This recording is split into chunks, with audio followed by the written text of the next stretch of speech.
So academic achievement is a prerequisite for inclusion. Yeah. So Dr. Solone, do you have to have a certain test scores to be in a gen ed classroom? No. And almost so many school districts think that you do. So many administrators think that you do. That is not the case. You don't need any type of test score. You don't have to be meeting grade level standards to be included in a general education classroom. In fact, we have so much data and research these days that suggests that students with intellectual disabilities and more significant support needs thrive and excel when they are in those settings.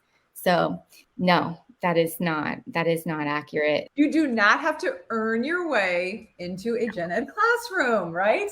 How can school teams really design a class so a student with intellectual disability gains a meaningful education in that gen ed classroom, even if they are grade levels behind? It's so much easier these days than it used to be because we have so many great tools. The Common Core connectors, which we've talked about here quite a bit, the dynamic learning maps. These are all tools that we can use to see how we can adapt curriculum, how we can change the learning targets. And that's really what modifications to the curriculum do. Accommodations provide different access points. Modifications change the learning target while still keeping aligned with the gen ed standards. You can design an inclusive classroom that supports the needs of many learners by first having a universally designed classroom, really thinking about universal design principles and how students can access the learning, not just for kids with IEPs, but for all students. Oftentimes, gen ed teachers have this assumption that they're expected to get all of their students in their class to grade level, no matter what their IEP says. Mm-hmm. And that's not always the case. And so sometimes giving them that permission can be really helpful too.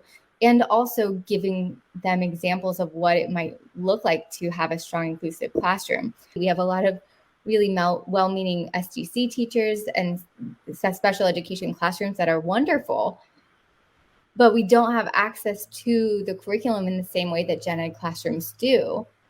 Gen ed teachers oftentimes need to be reminded of that so they can see actually how beneficial it is for students with many different needs in their classrooms. Academic achievement is not a prerequisite for inclusive education. In fact, we know the research says that students with extensive support needs thrive in those settings and make far more progress when all is said and done compared to peers in special education, self-contained classrooms. Keep reminding the team of that. Give them research, send them articles. If we thought more about access in education, we would have a whole lot less students with IEPs.